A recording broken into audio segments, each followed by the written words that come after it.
Greetings, integrative, holistic, and comprehensive care colleagues. Let's stop fighting with disease. Let's rethink health and start healing people from more fundamental, more upstream, more risk-reversing and reward-enhancing approaches. My name is Russell Jaffe. I trained in internal medicine at Boston University and then in laboratory medicine at the National Institutes of Health. I have a PhD in biochemistry and general medical sciences, and I'm a clinical certified nutritionist. I achieved fellow status in the American Society of Clinical Pathology, also in the American College of Nutrition, also as a scientific fellow of the American College of Allergy, Asthma, and Immunology, the Federation of Clinical Immunology Societies, the American Medical Laboratory Immunologist, and I'm an overseas fellow of the Royal Society of Medicine. I'm the senior fellow at the Health Studies Collegium Research Foundation, and I'm founder and chairman of PERC Integrative Health, ELISA Act, Biotechnologies, and RMJHRX.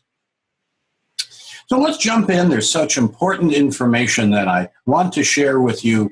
I believe it will change your view, it will change your style of practice, and it will make the practice of medicine much more rewarding. So let's start from the conventional view. Health is the absence of disease or infirmity. And I'm suggesting that was fine in the days when the best we could do was, quote, pathology. But today we can do better. And the World Health Organization, for example, the WHO, World Health Organization, says that health is the highest attainable state of physical, mental, and social well-being. Yes, each of us has a different attainable potential for physical, mental, and social well-being, and let's achieve that. In 2009, it's about 7 years ago, the World Health Organization was called to task because their definitions do not work in an era marked by new understandings of disease at molecular and individual and societal levels. And we agree, we're in the 21st century with all the challenges of rapidly rising chronic diseases, and I won't get into which ones are rising faster and in which age population.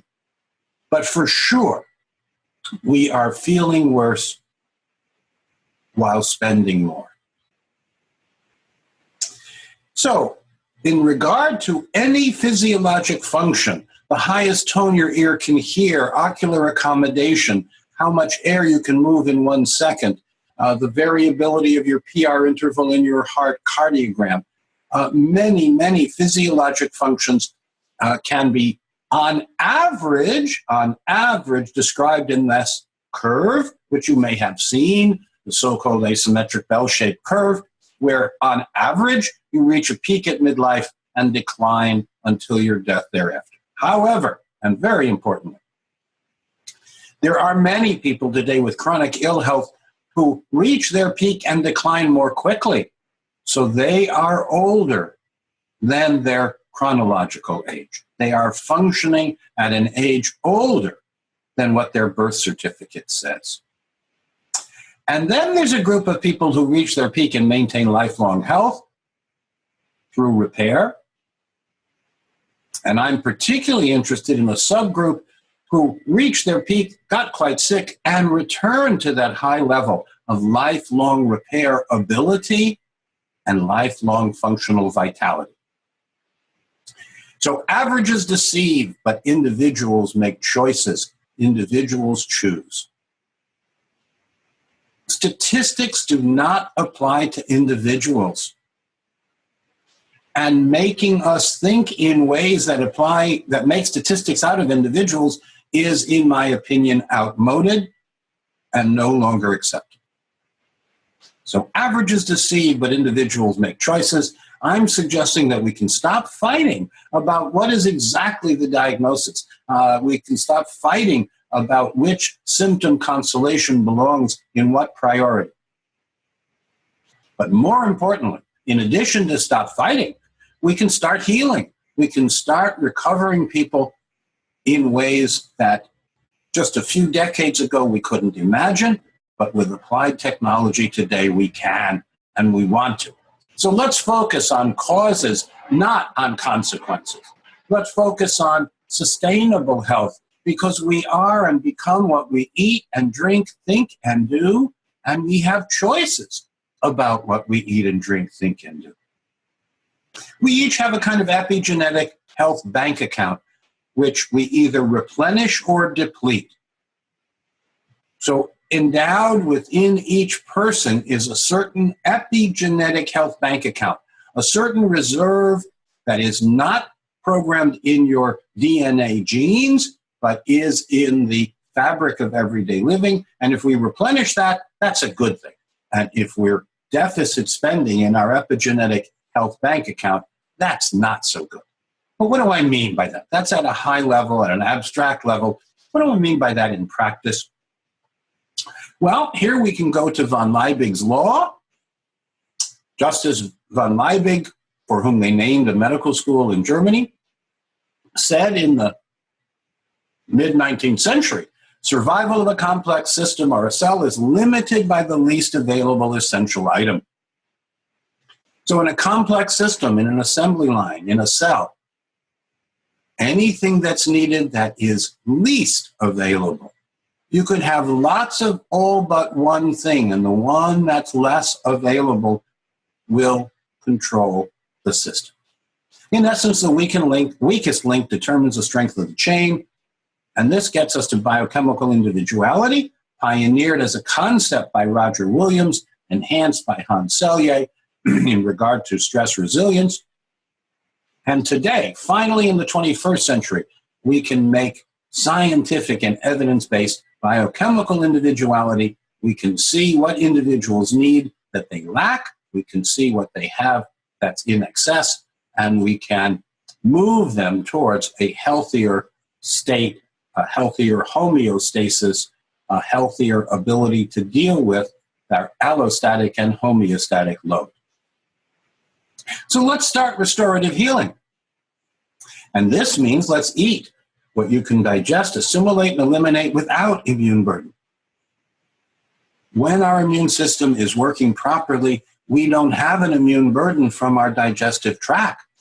When we have a healthy digestive tract and microbiome, it's in communion and communication with our metabolism, with our body. And then when we're able to digest, assimilate, and eliminate what we take in, there is no immune burden. When there's an immune burden, by definition, there's a problem in digestion. So central to health and well-being is what we call homeostasis.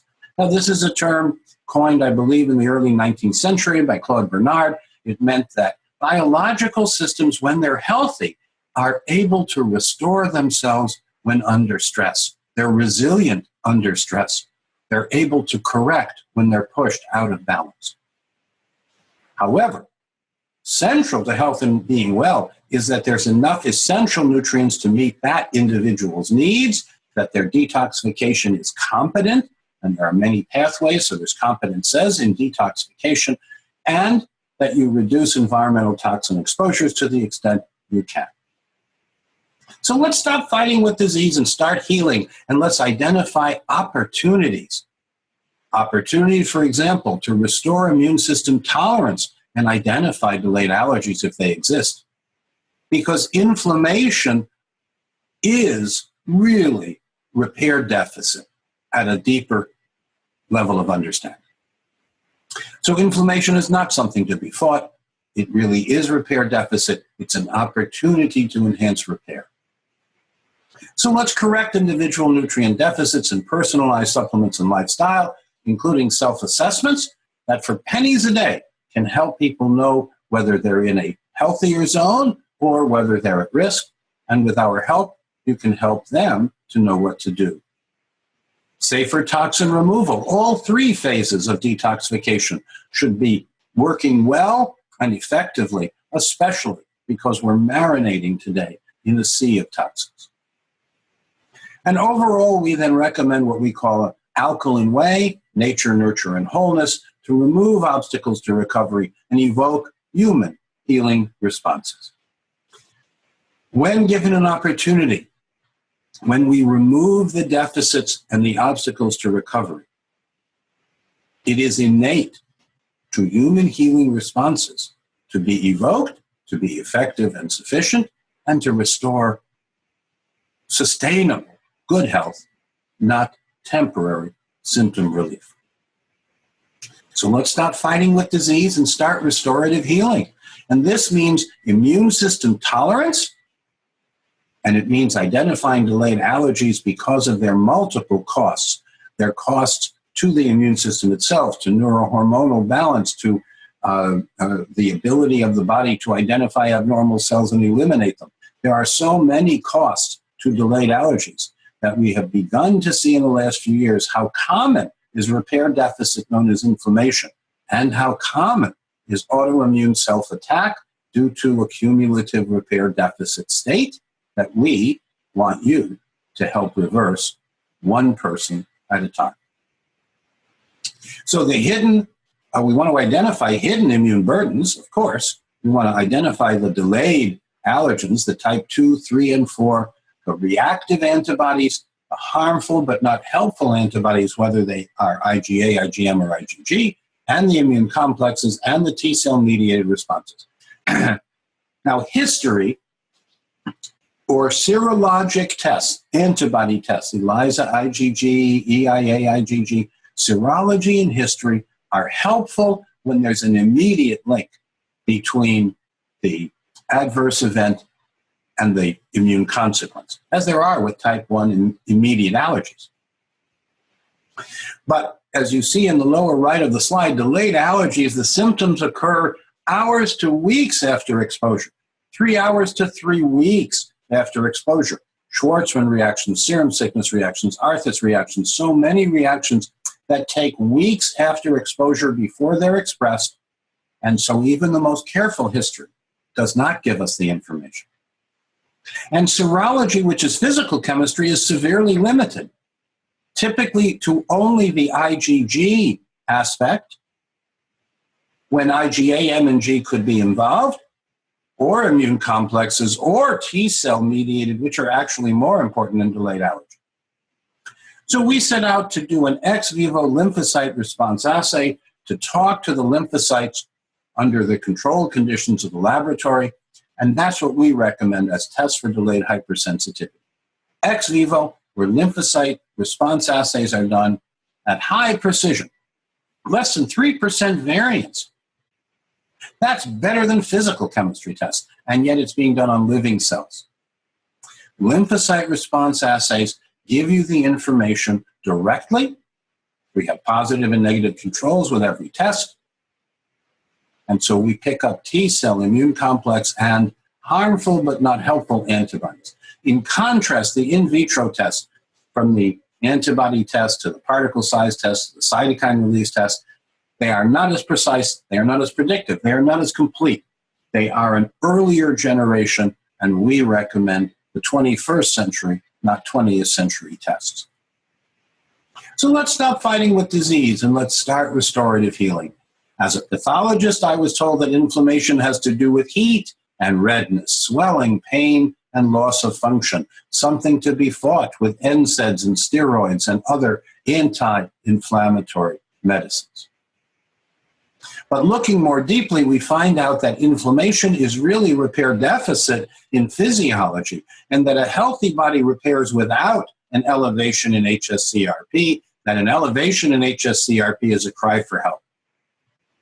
And we know the healthy value, the people who do not have inflammation and who do not have symptoms of repair deficit, their HSCRP is less than 0.5 milligrams per liter. And so we know the predictive value, less than 0.5, for the HSCRP, the high-precision C-reactive protein test. And we recommend that you do HSCRP or equivalent. And if it's less than 0.5, celebrate. And if it's over 0.5, talk to us about how to enhance repair before you start fighting with inflammation. So stop fighting with disease and start regenerating. This is how our table looks, at least in season. This is probably a late summer season. This is, come by and you'll see that this is the way our kitchen looks. So let's correct individual nutrient deficits and personalize supplements and lifestyle. This means enough antioxidants to individualize, say, ascorbate need. What used to be called vitamin C is really a substrate. It's really ascorbate. It's the mother antioxidant that sacrifices herself that the others can be regenerated. Let's also look at acid-alkaline balance through first AM urine pH. Let's look at the digestive tract, the microbiome. Let's do a GI transit time, a simple self-assessment. Let's look at making sure they have enough prebiotics, probiotics, and symbiotics to have a healthier microbiome and digestive tract.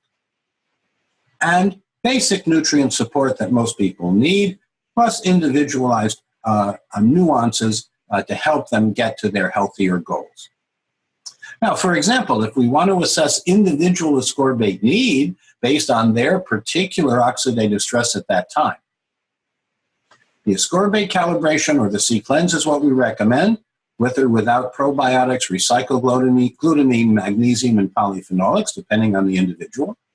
And the ascorbate calibration, better known as the C-cleanse, is done so that healthy people use 1.5 grams or a half a teaspoon every 15 minutes. That's 6 grams an hour, and they will cleanse within an hour or two. Moderately ill people, we suggest starting at 3 grams or 1 teaspoon every 15 minutes. That's 12 grams an hour, and within an hour or two, most moderately ill people will cleanse. And for chronically ill people, it's 6 grams or 2 teaspoons every 15 minutes, 24 grams an hour, 48 grams every 2 hours, within 2 hours. And if it takes more than that, call us and we will help you, because we have experience with colleagues who have reported how much ascorbate it takes for people to cleanse. And it actually is quite impressive. If I show you in a more visually attractive way, on the far left, you see the healthy asymptomatic people, and they cleanse on 4 grams or less. Then minimally symptomatic people, 5 to 10 grams. 80% of people, 10 to 120 or more grams. And then about 5% of people, even more than that. And we're happy to work with you for those individuals who have so much free radical activity, so much oxidative stress, that their half-life for their ascorbate, half of their ascorbate, can be used up and oxidized and damaged within half an hour, whereas really healthy people have a half-life of about 30 days. So it's the most dynamic molecule in biology. The molecule we need more or less of, depending on how fast it's being used up, is ascorbate. And using the C calibration, the ascorbate calibration, or the C cleanse, you can now find out how much the individual needs and help them enhance their repair using weekly ascorbate calibrations and under the guidance of the health coaches that we make available to you. Another self-assessment that we find very helpful is first AM urine pH, or the urine pH after 6 or more hours of rest, so that the urine fluid equilibrates with the GU, the genitourinary tract lining cells. And on the right, you see an image of the test kit for first morning urine pH. It includes 15 strips, 15 days worth of measurements, color indication chart so that you can compare the color change with a reference, easy to follow instructions, a log, and tips for achieving pH goals. And so we recommend that folks check their urine after 6 or more hours of rest, because excess acid wears you out and you'll be too acidic, you'll lack magnesium and maybe potassium, your pH will be less than 6.5. In the middle, you see the healthy repair zone, the restorative zone, a healthy pH of 6.5 to 7.5. And if you're on the right, the catabolic illness zone, that tears you down, and that would mean you would be too alkaline and losing ammonia because you're cannibalizing muscle. So we want to be in the healthy middle range. The healthy pH is 6.5 to 7.5 in the morning. Predictive goal value, pH of 6.5 to 7.5. If it's less than 6.5, increase mineral-rich foods and magnesium with choline citrate to enhance uptake and chaperone delivery. If it's over 7.5, talk to our health counselors about what to do about the catabolic state. Magnesium is nature's calcium channel blocker. It's the 4th most common mineral in our body. It's the forgotten electrolyte. So I'd like to remind you about magnesium. Now, magnesium is often blocked in uptake. So magnesium uptake block is overcome with choline citrate. And now a person can take 220 to 880 milligrams per day of elemental magnesium with enhanced uptake and chaperone delivery using choline citrate. The magnesium displaces toxic minerals. So if you're concerned about lead or cadmium or arsenic, magnesium displaces toxic minerals. Magnesium protects fats from damage and oxidation in lipoproteins. Choline is beneficial. It goes on to form acetylcholine, a soothing neurotransmitter, and cholinergic bile salts. And choline and inositol themselves are important communication molecules for the cell at the membrane level. Citrate, a Krebs salt, energizes and alkalinizes the cell. So when you employ choline citrate to enhance uptake of magnesium, you have multiple synergistic benefits, and you monitor for first morning urine pH to make sure it's in the healthy zone, 6.5 to 7.5, and you take in as much magnesium and choline citrate as needed. Please check with us for details to correct the magnesium deficit as reflected in the cell acidosis that occurs when magnesium is deficient in the cell. Here's a little bit of data about our PERC Mag Plus Guard and choline citrate. These are 4 individuals, one of whom was my father. They took magnesium alone for 4 weeks, and they were deficient based on ionized magnesium, as you see in the left-hand y-axis. Then for 4 weeks, they took the combination of PERC Mag Plus Guard and PERC choline citrate, and their ionized magnesium came up in a very satisfying and prompt way. And then for 4 weeks, they continued on the magnesium without the choline citrate, and you see 3 of the 4 beginning to decline, and one of them seemed to be maintaining their magnesium levels. So we do original science as we can, especially when it really nails the point that we have enhanced uptake and can chaperone the delivery of magnesium to the cells hungry for it, and that's unique to our approach. What about digestion and GI or gastrointestinal transit time and assessment of transit time? So GI transit time assessment can be done with activated charcoal capsules, 6 to 12 typically, which is 1.5 grams to 3 grams of charcoal, taken with about 8 ounces of water or the beverage of your choice between meals, and you record the time. And yes, you can dose based on weight if you want to be even more precise. But what's important is to look for black crumbly stuff that comes out of the tush and mark that second time. And the difference in hours is your transit time. Now, when I started to give this talk, the average in America was 36 to 96 hours, which allowed for toxin reabsorption. It meant that people were generally not having enough fiber to bind toxins to. This is a drain on your energy, vitality, and metabolism, and correlates with, is associated with chronic gastrointestinal or systemic illness. Now, the healthy transit time is 12 to 18 hours. Too little is too short. If your transit time is less than 10 hours, you might not have time to digest, assimilate, and utilize what you're taking, so you might have a malabsorption or malnutrition syndrome. And you want to have a healthy transit time of 12 to 18 hours so that what you eat at dinner comes out the next morning. And to assist you with restoring healthy transit time, contact any of our health coaches or any of our information-rich utilities. We developed a health assessment questionnaire to help you guide individuals. This is an HAQ, a health assessment questionnaire, abbreviated HAQ, for personalized recommendations based on this health assessment questionnaire to guide specific supplements, activity and environment recommendations, and if you wish, a rotation diet option. And all of this is part of what we call the joy in living the alkaline way.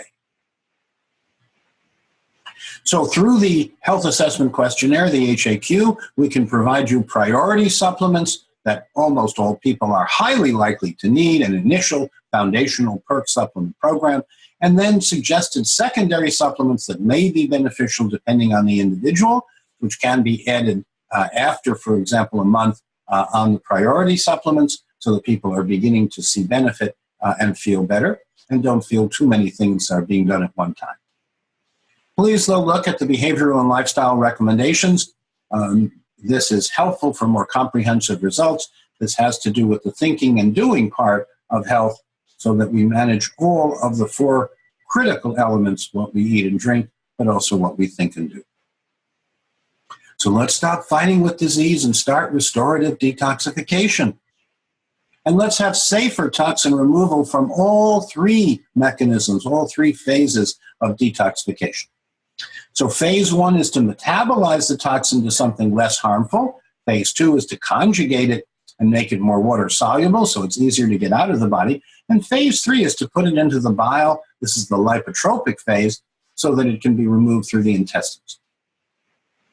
So there are 3 phases to digestion. We think all 3 should be nurtured, all 3 should be enhanced because in the 21st century, we really want to keep phase 1, phase 2, and phase 3 detoxification strong and functional. And we've pioneered biological detoxification through superfoods, BioDetox meaning ginger, garlic, ginger, onions, brassica sprouts, and eggs. GGOBE is the acronym from the first letters of each of the 5 words, garlic, ginger, onions, brassica sprouts, and eggs. And if you do make these staples in your diet, 1 or more, doesn't have to be all, but if 1 or more of these are staples in your diet, then you also get collateral benefits such as sulforaphane and IP6 and beneficial minerals. There are lots of benefits to making staples out of garlic, ginger, onions, brassica sprouts, and or eggs in your diet. And then glutamine recycled by PAC for cell energy repair. The enterocytes that line the gut depend upon glutamine for energy. When you give our unique glutamine and PAC formula, you recycle that glutamine to get multiple beneficial energy acquisitions for the enterocyte, for the cells, without imbalancing glutamine, arginine, and other amino acid pools. So we give less to get more benefit using more advanced technology. And we recommend being proactive about repair and proactive about detoxifying nutrients. And there are 6 categories that I want to call your attention to. The personal C cleanse that I mentioned, using 100% L-ascorbate, fully buffered and fully reduced. And you really must use the natural 100% L-ascorbate, fully buffered, fully reduced. Make sure the label specifies all L-ascorbate fully reduced and buffered, and that will allow you to do the cleanse more effectively and efficiently and with a more valuable, that is, more value in the ascorbate you use. Number 2 are the dark fruits, the superfoods, rich in polyphenolics and other beneficial compounds. Number 3, B-complex rich foods, fruits and vegetables that are B-complex rich. Biological detox using ascorbates and green drinks. High sulfur foods, the GGOBE, garlic, ginger, onions, brassica sprouts, and eggs. That should be staples to help remove toxins from the body.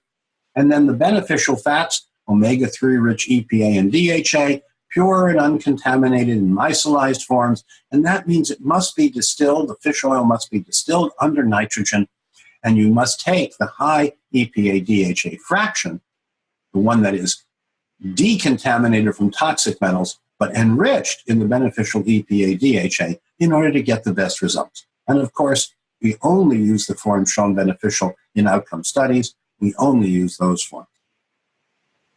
So let's stop fighting with disease and start the alkaline way of healing. This means nature, nurture, and wholeness.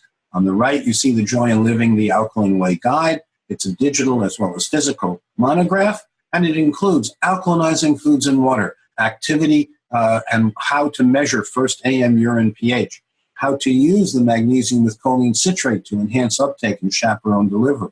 It includes information about abdominal breathing and green light and sunlight, and how to eat in harmony with your nature and lifestyle, how to eat locally grown, vine-ripened, organic, or biodynamically derived foods as much as possible, how to make restorative sleep a priority, and how to have a sleep restoring ritual before getting into bed, how to work muscles and relax in proportion. The heart is a muscle. Every muscle in our body needs to be worked to stay in good shape, and we need to balance that out with equivalent periods of deep peace and relaxation. And we are experts at all of the above. This is the way we have chosen to live, ourselves and the way in which our families are following through. Now, people needed to know food effects on body chemistry, so we developed this chart. On the right, you see the more alkaline, on the left, the more acid foods. And we commend you to you so that 80% of what you eat during recovery is from the alkaline side and 60% from the alkaline side to maintain good health, because the body produces excess acids. We have to bring in more alkaline elements in order to balance that out to maintain our health. So in summary, let's stop fighting with disease and start healing by identifying causes. Let's look where the immune system is tolerant and where it's lost tolerance and developed allergies, delayed allergies. Let's look at inflammation as it really is: repair deficit, an opportunity to stimulate repair. Let's correct individual nutrient deficits, and let's personalize supplements to the level needed, not less, not more, and include lifestyle and habit changes through self-assessments to guide, to inspire, to motivate people to simply change their fundamental habits of living in ways that add life to years and years to life. Let's enhance safer toxin removal, all three phases.